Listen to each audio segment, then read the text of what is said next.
কবরস্থানে গিয়ে হাত তুলে মোনাজাত করা যাবে কিনা? হ্যাঁ, যাবে। হাত তুলে মোনাজাত করবেন, তবে কবরওয়ালার কাছে কিছু চাইবেন না। চাইবেন কার কাছে? কথা বলতে বুঝেন নাই। কবরস্থানে যাইয়া হাত তুলে মোনাজাত করা যাবে, এটা রাসূল সাল্লাল্লাহু আলাইহি ওয়াসাল্লাম করতেন জান্নাতুল বাকিতে। তবে মোনাজাত হবে কাকে উদ্দেশ্য করে? কবরের দিকে না কাবার দিকে? কাবার দিকে ফিরে করবেন। কবর যদি সামনে হয় সমস্যা নাই, কিন্তু চাইতে হবে কার কাছে? কবরওয়ালার কাছে না, মাজারের কাছে না। মুনাজাত করবেন, জিয়ারত করবেন তাদেরকে দেওয়ার জন্য, দোয়া করবেন তাদের জন্য, কিন্তু চাইতে হবে আল্লাহ পাকের কাছে। এটা কবরস্থানে হাত তুলে মুনাজাত করা জায়েজ আছে। অনেকে বলে শিয়াদের আকীদা ঠিক নাই, তাই এই যুদ্ধ তাদের শাস্তি। এটি কি ঠিক? তো শিয়াদের আকীদা ঠিক নাই এটা বলার আগে আরেকটা কথা বলি।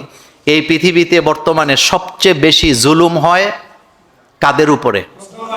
এবং একটা কথা বলি, রাগ করেন না, আমার আর আপনার শরীরে যে রক্ত, এই রক্ত কারো গায়ে কৃষকের রক্ত, এটা কোনো খারাপ কিছু না, কথা বুঝেন।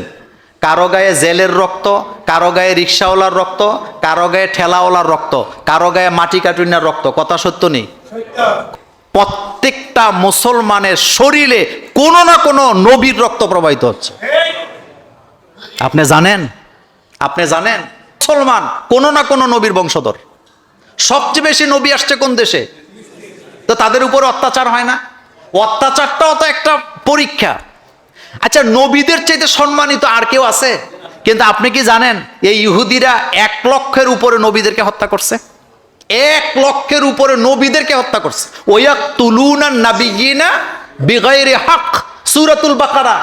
আল্লাহ পাক বলেন তারা অসংখ্য নবীদেরকে হত্যা করছে। তো নবীদেরকে যেখানে হত্যা করছে সেখানে নবীদের অনুসারীদেরকে হত্যা করবে, এটাই তো স্বাভাবিক। আরেকটা কথা বলি, পৃথিবীর ইতিহাসে আপনি যদি দেখেন একটা যুদ্ধ মুসলমানেরা লাগায় নাই, প্রত্যেকটা যুদ্ধ ওরা আইনা গায়ে ধরে চাপায় দিছে।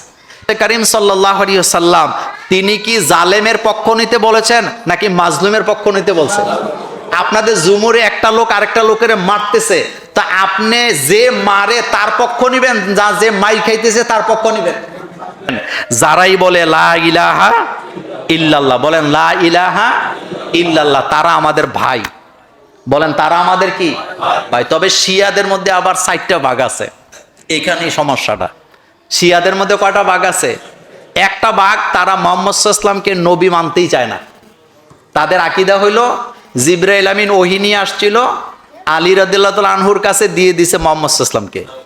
তাদের সাথে আমাদের কোনো কি নাই সম্পর্ক। এছাড়া শিয়াদের আকীদার ব্যাপারে আমরা স্টাডিতে পড়ছি, বিশাল ব্যাপার। আকীদা হলো সমুদ্রের মতো। আকীদা কিসের মতো?